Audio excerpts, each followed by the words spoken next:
I bought up everything, hinges, soldering irons, tape, screws. And I went home and I just finagled around until I had a very rudimentary prototype of the Mint. And that's what I shipped to engineering teams and said, hey, I want to mechanize this. When I first got that diagnosis, one of my doctors said, I'm going to get you through this. 2 years from now, it's going to be like that never happened. Just now when you said, remember when you got that cancer diagnosis? I was like, cancer? That happened? It's so wild. Hi, my name is Dawn Myers, founder and CEO at Ritualist, and you are watching Where Are You Now with Black Girl Ventures.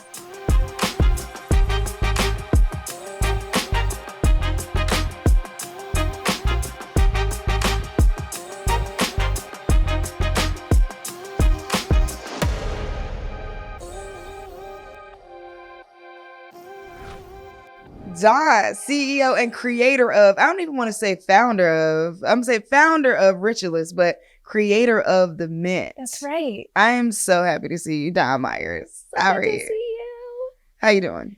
I'm going to be honest. It has been a slog. It has been a very trying last 5 or 6 months, but I'm here. I'm still in it. You here. I love that. And we're going to talk about where you are. Yeah. You are here. All right. Let's take it back just a little bit. When you have a real estate endeavor, right? You know, part of a real estate group, you're doing it. Well, wait, even back further than that, you a lawyer, decide to go into real estate. Were you doing legal stuff, like being a lawyer and a real estate at the same time? Yeah. So basically I was never practicing, but I am a lawyer, but I was always kind of in the political realm, right? So I went from politics and working on campaigns to working in political affairs in law firms, right? So that's my job. I hate it. And I'm looking for a way out, right? And I think real estate is my way out. And so I start building multi-units in DC. This was back, 8 years ago. And that's what I think my exit plan is, right? But I start doing that and I like it, but I don't love it. That's not even true. I really liked real estate. But as I started to look for mentors, right, I go out into DC and Virginia and I'm going to all these organizations and I'm looking for people who can hit me to the game and teach me about entrepreneurship. But all I keep hearing about are startups. And one of the organizations that I went to, it was Google for Startups. You were on the stage and you're saying all these amazing things and you have this amazing presence. And I said, I want to get involved, right? And that's how all of this started. So we completely pivoted. We completely pivoted from real estate into startups and into hardware off of that time of figuring out what startups were. Oh, wow. I don't think I actually knew that part. Yeah. That's so crazy. And so you have amazing hair. And so you're like, somebody else got to be dealing with what I'm dealing with. Yeah. And because you could have launched it to any product. That's right. Right. So deciding to do that particular product, where did that journey come from? Well, if you remember, so I was doing real estate. I was doing multi-units in DC. It's a huge slog dealing with DCRA and all the regulatory issues. It's a mess. And I thought that I was going to do a real estate related startup. But I'm watching Shark Tank one night. It's so cliche, but I'm watching Shark Tank one night and I see this woman who comes up with a very simple hair care implement. And she says she's been in business for 8 months and she's already made $8 million. And I think to myself, wait a minute. She is serving a customer that's already overserved. And our folks spend so much more money on their hair and we're so underserved.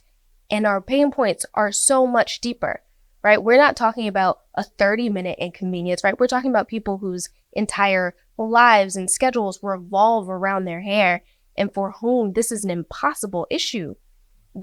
There's got to be a there. And so I literally that night started sketching out on a piece of paper kind of what a solution could look like, right? I thought about my problem, which is all of our problem.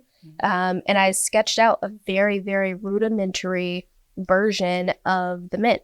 And I went to the Ace Hardware and the CVS the next day. And I bought up everything, hinges, soldering irons, tape, screws, everything. And then I went to the CVS and bought up all the combs and brushes that I could get my hands on. And I went home and I just finagled around until I had a very rudimentary prototype of the mint. And that's what I shipped to engineers, to engineering teams, and said, hey, I want to mechanize this. I love the idea of like, so this is in like true inventing. Yeah. Right? Like you're literally going and putting together, let me grab some of this, let me grab the hardware store and the hair care aisle. Yes. Pulling these two things together to create an amazing product. I mean, and I think I still have the very, very, very, very, very, very, very first one. Yes. Okay. It was so black with the teeth. Yes. I have it in my drawer, I believe, at home. Yes. Yeah. So it's so exciting to see where you're going. Okay. But when did you know that this is a real thing, right? Because you're like, oh, try something. Oh, engineers, you spend money trying to put a prototype together, a mold. But when did you say, okay, this is actually a company? It's been an iterative process. I mean, I still have moments where I don't think that I have a company, right? And it's all going back to the customers. It's all spending time with my customers. And my customers tell me, look, girl, you got to keep going because I need more pods. Look, girl, you got to keep going because like this is really good and people need it, right? It's listening to your customers. And when your customers aren't giving you that energy, then you know you need to pivot. Investors may not give you that energy, right? Because investors don't necessarily share our pain points and know our lives. But, you know, the Black women who I'm serving, they get it. And so, you know, as long as I'm getting energy for them, then I know that I need to keep going. As soon as that energy stops from them, then, all right, we need to make some changes. But every pivot we've made in terms of design from that very first kind of mechanical comb that you have, everything has been listening to the consumers, listening to their problems. And it's an art and a science, right? Because it's just like Henry Ford, they said, if you asked the customer what they had wanted before he made the Model T, they would have said that they wanted a faster horse. This is very similar. People don't necessarily know what they want. They just know what their problems are, and they know what their pain points are, and they know that they're willing to pay to solve those things. It's your job to figure out how to solve it. It's your job to figure out what solution is going to marry to that. So when it comes to revenue, how much revenue did it take you to launch? Yeah. How much capital did it take you to launch? Yeah. So again, that's also an iterative process. This is not a thing that happened overnight. Our first chunk of change was just $150,000 check. Eventually, with that round, we would go on to raise $1 million, but it came in small checks. It was 150 here, 250 there, 50K here. And it took a lot to parse that out, right? When people are giving you checks along the way because they don't really believe it and they don't really get it, what happens is you can't hire anybody off of 150K.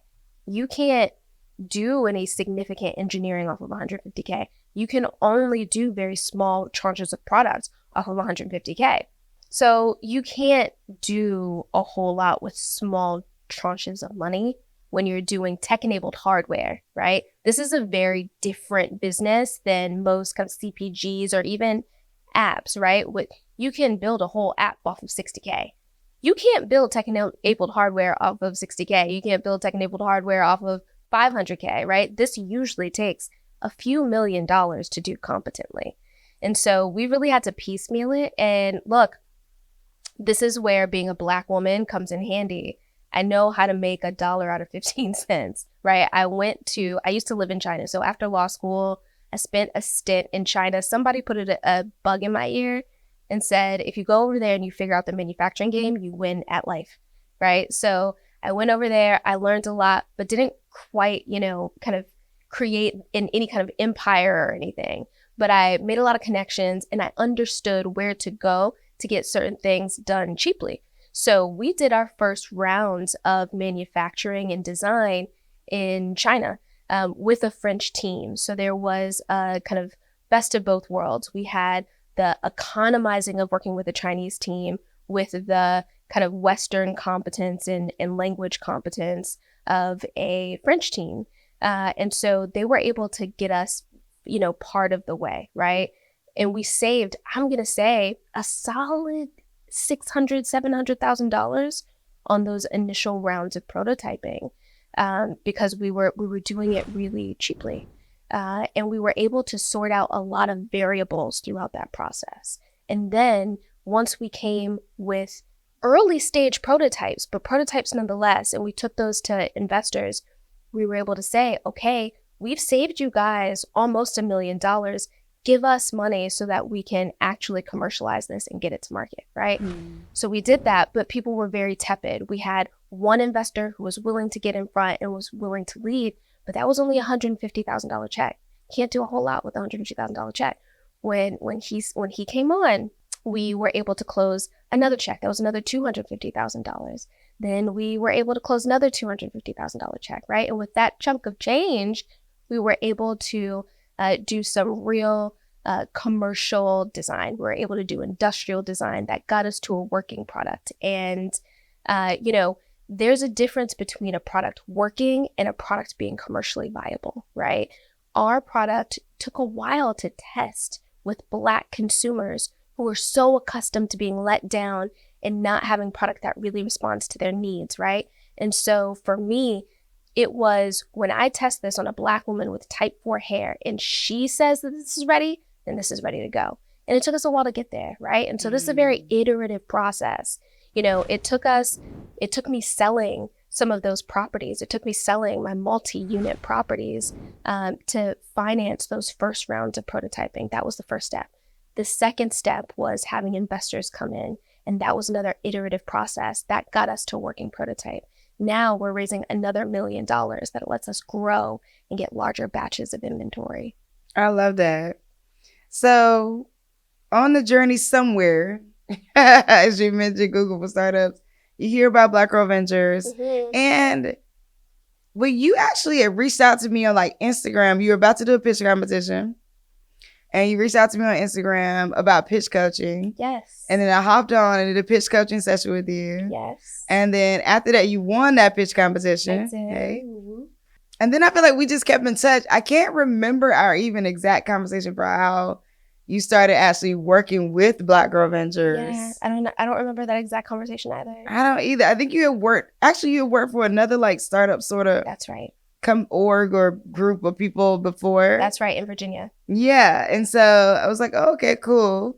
So you started working at Black Girl Ventures, and this is the this is the fun part, right? Whereas, we have to laugh. Because we have to laugh now. And it's funny, I was just talking to somebody about this the other day. Like we got into some big arguments that people would not bounce back from. That's right. And one of the reasons why I want to have you on the series is because we're showcasing different ways that Black Girl Ventures impacts people. And, you were mentioning before we started recording about the fundraising journey. I would love to hear just in terms of like Black Girl Ventures impact in that way. Because actually, I don't think I've ever heard you say that before. So I'm actually kind of curious more. Yeah, tell me more. So Black Girl Ventures was my first real peek behind the curtain in BC and how investors think, right? So prior to you, you're right. I was working for Startups Ignite, another organization in Virginia, and I was putting on pitch competitions, but I wasn't really interfacing with VCs. I started working with you, and I started to get the investor kind of, rationale, right? How are investors thinking about these pitches? How are investors making decisions? I got a peek behind the curtain, right? And that gave me a chance to, one, elevate my profile, which did a ton in the long run in terms of people in the space seeing me as a peer as opposed to a piddly little startup founder asking for something. It completely changed the dynamic. That was one thing. Then also, it set me up for senior positions at other organizations, right, where I got even more insight and even more kind of network building with VCs. And, that was an education. That was a full MBA. I got to understand, okay, this is how the space works. And so when I started raising money, I wasn't raising money from a place of, well, I don't really know what I'm talking about. Please give me money. I came knowing exactly what I'm talking about, having a fully fleshed out argument, right? And that all started with BGV. BGV gave me the platform to kind of build my profile and build my sophistication in the space. And it's no coincidence that, look, we're tech-enabled hardware. People don't raise for tech-enabled hardware. It's very difficult to raise for. Black women definitely have a difficult time raising for tech-enabled hardware. I mean, there you can count us on one hand how many of us have successfully raised. And so, it's not a coincidence as far as I'm concerned, right? Like my platform, my education in the space, it started with BGV. Wow. Thank you for sharing that. Yeah. Yeah, and so one, love working with Don. I think like different perspectives are always welcome at my table. And I'm gonna tell you I'm gonna give you my opinion. Yeah. I'll tell you the truth I see, and you gonna tell me the truth you see. And so I honor that too, because I feel like we still hold that even to this day. But we always laugh about it because when Dawn used to describe it, she would say like, what was it? Was it violent? It was just such a violent process. And one time I heard her say that and I was like, wait a minute, what are you saying? But it was a violent process for us at certain points. But okay, wait, but no, we never hit each other or anything like that. But it was very emotional. Very emotional. But when you have two people who are fully invested in their thing, right? And we are working so closely together. And look, we're founders for a reason. Like we have very strong opinions. And, there are different kinds of people in this hierarchy. Some people will just kind of let the things happen. And then other people are going to say the things to you. And those things sometimes are going to bite. But what's so beautiful about this is that a lot of those things over the years, I could not take them at that time, but I could understand it 3 years later, or I could understand it 4 years later, right? There's something that you said to me one time. Oh, we got into it so hard. You told me, we went to an event together. You told me, you were like, you got to be more likable. And I was like, I am likable. I was so hurt. I was deeply hurt. But I couldn't understand what you were saying, right? Like, it's not about, do you like me? It's about, are these investors going to be able to sit down and have a beer with you? Are they going to feel comfortable with you? Are they going to have the kind of confidence in you that lets them take out their checkbook and sign a check, right? That's a different thing. And I didn't understand that. And that's a piece of cultural competence that I think a lot of Black women in the space are lacking. And it's hard to teach. It's something that you kind of have to see and be able to emulate. And if you're not able to emulate and step into it, it becomes very difficult to operate in the space. And it's hard to say. It's very difficult to say. Because people, Black people in all of our beauty and all of our glory have suffered through so much. And I think that like in general, the themes around Black women are like, you're angry or you're raging or you are not, and the constant comparison, which I get over quickly, is the constant comparison to people who are not people of color. Okay, well, they could just, and I got it. That's how I'ma just got it. And nobody's saying that any of that is wrong or bad or invalid. It is 100% valid. And now knowing it, you have to figure out what steps you want to take. That's right. Right? So now knowing it, you can decide that I'm knowing it and I'm rebelling and then I'm fighting and ain't nobody going to, right? You can also decide that like, I know it. And now that I know it, I know how to use it when I want to use it. And I know how to diplomatically insert it when I want to insert it and assert when I want to assert. Mm-hmm. And it's the sort of thing you kind of have control over. Yeah. Right? It's like, if I can control your perception of me, I can control I feel this, and people may not agree. I can control when you perceive that thing about me. Yes. Right? So like you may perceive that all Black women are blah, but like I feel like I am in control of individually how you perceive that, even that Black thing about me. Yeah. And I feel like that's a superpower that we, Yes. Yeah. And I will say, look, you are a master at that. You are a master. And I remember we did the nonprofit program, starts with a K. It was the Spark program by the UN Marion Kaufman Foundation. Yes, so we did the Kaufman program, and we were surrounded by a lot of non-Black people who were operating in this space.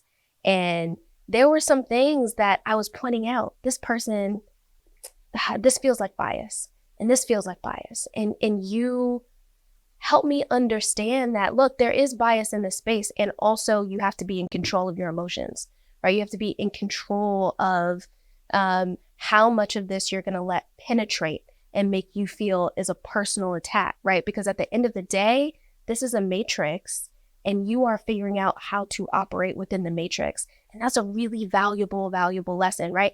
And like when I say that working with you was such a beautiful platform to springboard off of, this space, as you know, is dire for Black women. And there are a lot of people who will gaslight you and tell you, oh, it's not that bad. It's something about you. You're not working hard enough, or there's something that you're not doing.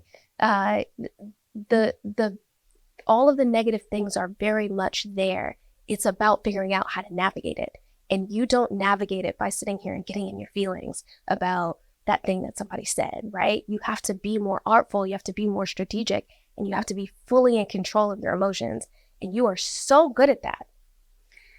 And I think it's funny because my belief is that when you, there's all this constant comparison, which is like, well, they don't have to, so why do I have to? Or like, if this white woman does this, or if this white man does that, and they don't have to, and I got to me, that is a complete like abstraction from you, which is like, I am me. I do what I do. I am who I am. And yes, does the themes of Black people fall all around me? Like is it cloaking me all the time? Heck yeah. But at the end of the day, I'm an individual, and you're gonna know that. You're gonna know that when I talk to you. You're gonna know that when I show up. You're gonna know that and I think that there is room for that. I mean, and I have to believe there's room for that because I've been it. But I also don't want to be the only one. So when I am trying to share that with other Black women who they may or may not be in the space too. Yes. You know what though? And we, in a recent on my Sirius XM show, you and I talked about hiring and people. I also think that like there's something more. There's a thing that happens in the like. You're telling me a thing I don't want to necessarily hear, or I don't even believe yet. I can't believe what you're telling me until I have an experience that shows me what you're telling me. You have told me that thing because you have had an experience that shows you that that is true.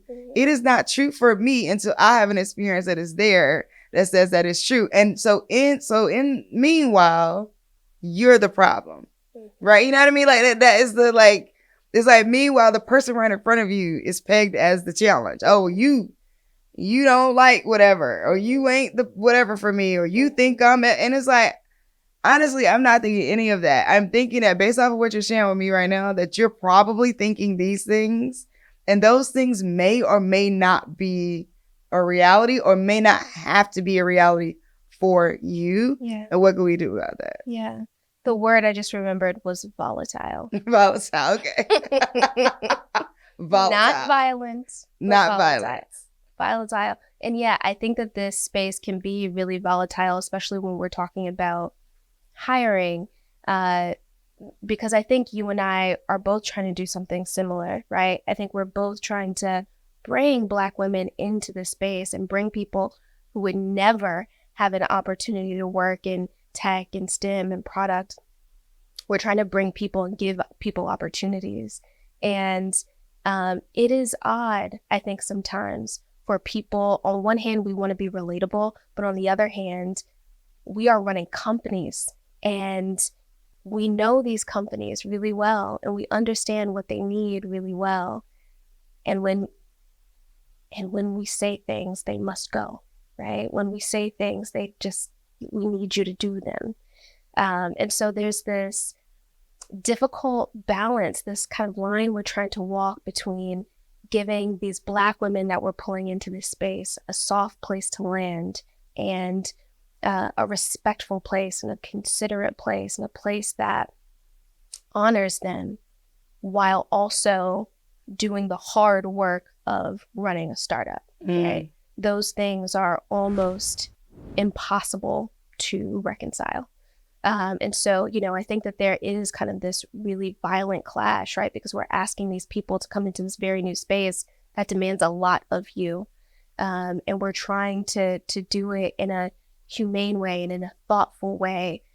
There's a reason why a lot of startups don't look like ours. There's a reason that a lot of these environments can be really difficult for all people, but women and Black women in particular to thrive in, right? They're not considerate environments. So trying to do those two things at the same time can be very difficult. It's a very difficult line to walk. And I think, look, all we can do at the end of the day is say the things, right? And hope that a year later, 2 years later, 3 years later, just like those lessons that I got from you, I did not understand them in the moment.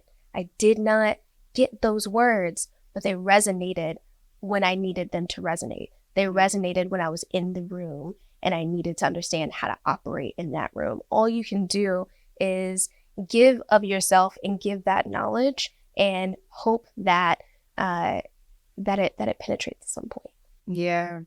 So, okay, so here you are, boom, out the gate, boom, real estate, you take that real estate capital, sell your properties, invest in building the product out, you move to a place of, get into the right thing. And then, so you pivot the name, it was the most, then you moved to Ritualist. Yeah. And this was all like, when you moved to Ritualist, this was also like during the time you find out you have cancer. Oh my gosh. Yeah. And so most people would just be like, I'm done. Yeah. Like, yeah. How did you even find the strength? Yeah. To move, like, find out you have cancer and you're raising in the hospital. Yeah. Like you're raising $1 million literally in the hospital. Yeah. Like, it was a wild time. It's so crazy because when I first got that diagnosis, one of my doctors said, I'm going to get you through this. 2 years from now, it's going to be like that never happened. Just now when you said, remember when you got that cancer diagnosis? I was like, cancer? That happened? It's so wild. Wow.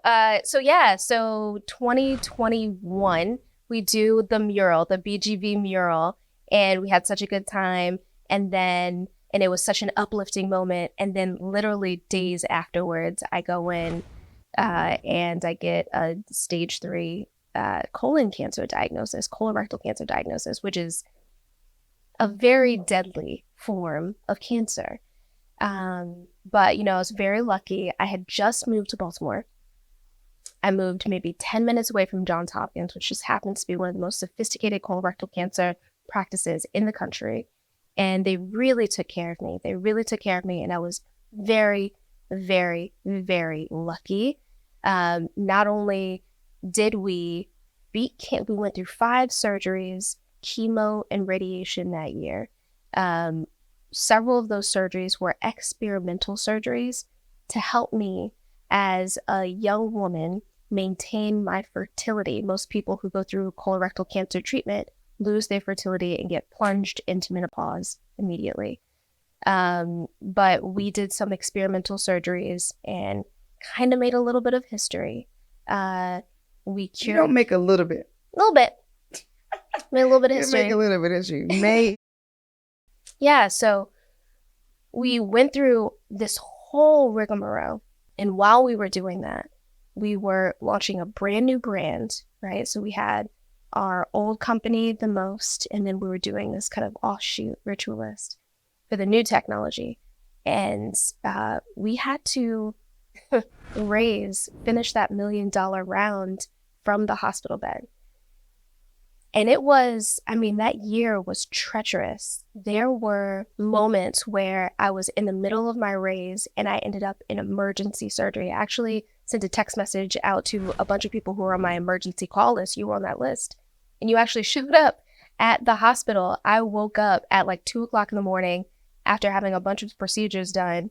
And Omi is sitting right in front of me. It was incredible. And she really advocated for me and really went to the wall for me. And I so appreciate that. But look, that's part of how I got through this, right? My founder family, the Black women around me, took such incredible care of me. These were the women who bundled me up and got me home and changed my bandages and made sure that I was okay. You saw Kai from Kai XR. She flew out and took care of me for a week, was in the hospital with me. That is how I got through. I got through because of the Black women in my network. And I got to be honest, it's this symbiotic relationship. We talk about this being an ecosystem, but when we say that, it's very real, right? Like my main motivator in getting through cancer and not letting the company fall was, if I let this fall, right? I'm one of 160, 175 Black women at the time to have raised over $1 million. Like, has it broken 100 people yet? It has. Okay. It has. I believe we're at like 170, something like that. Okay. If I let this fall, I'm letting all of these women down who've huddled around me, right? Like every single one of us, we have an obligation to put some points up on the board, right? Because that's the precedent that they're looking for. That's the pattern matching that we're looking for, right? We see people who have made wins and we say, okay, we want more people like that who are going to get more wins. And so I really felt this, and I still feel this absolute obligation to the investors who've invested in me and to the angel investors who have put their hard-earned money behind me, and to the Black women in this network.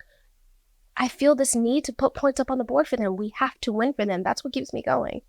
In these moments where I don't know how to keep going, in these moments where I don't know how I'm going to get to that next stage, that's what I just know. I have to keep moving. Something has to work. I have to make it work, because if not, I'm letting a lot of people down.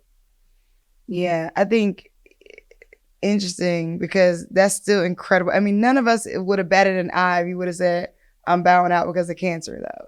But for you to think about it the way you did speaks to your integrity, right? Like, and that's not a everybody thinks about it that way thing. So tell us about the product. We got it here. We got our fancy wooden hand holding it up, like with the Black Power fist. I love that. So tell us how it works. The mint, everyone. Tell us how it works. So as we know, look, my entire issue was styling my hair, and just maintaining my life while styling my hair, right? So we all have busy schedules and we have kids that we're trying to take care of and we're trying to work out and our hair is gross and sweaty. And I just didn't have enough time to spend 3 hours rewashing and restyling my hair the 2-3 times a week that I needed to. I needed something that made the process faster. And I also needed something that made the process healthier, right? Because every time you go through that process, you're stripping your hair, right? So I needed something that was really gentle. So we came up with a mint, and basically all the mint does is a very simple concept. It warms up your curl creams and your gels so that you're getting easier detangling, and that easier detangling saves you time, right? So we're seeing on average at least 50% time savings from our customers, right? Which is huge, because for us, when we style our hair, that process takes an hour or 2 hours. So we're shaving off a big chunk of time. Then in addition to that, we're also applying very gentle warmth to those products. We know that we're supposed to do hot oil treatments and hot and heated product treatments, but we don't do it because the process is already so cumbersome. So this tool basically streamlines that process of conditioning your hair and streamlines the process of styling and detangling and all the pieces that usually take a really long time. We'll make it easier. Wow. So where are you now? Where am I now? And that can mean multiple things. That could mean, spiritually, emotionally, business-wise, right? Like, whatever, where are you now means to you, where are you now? Yeah, on paper, we're in a really great place. We're raising our second $1 million round. We've got some really amazing partnerships that we're negotiating in the background right now. On paper, everything looks great. But I have to be honest, this has been a long road. This has been a long journey. And I've sacrificed a lot along the way, going through cancer while keeping the company alive. It's taken a lot out of me. And so, I want to be honest with people. This space sometimes can look like a lot of glitter and gold, but I'm very existentially exhausted right now. And so where I am is finding that next reserve, right? every step of the way, right, I've thought that I've been completely tapped out and there's no more, I don't have anymore. And I've always found another pocket of something to draw from. And spiritually, where I am right now is looking for that pocket to draw from, because I know that even though we've got these really big things coming down the pike, it's going to take a lot to execute. And I've got to find that reserve to execute. And I don't know where that's going to come from right now.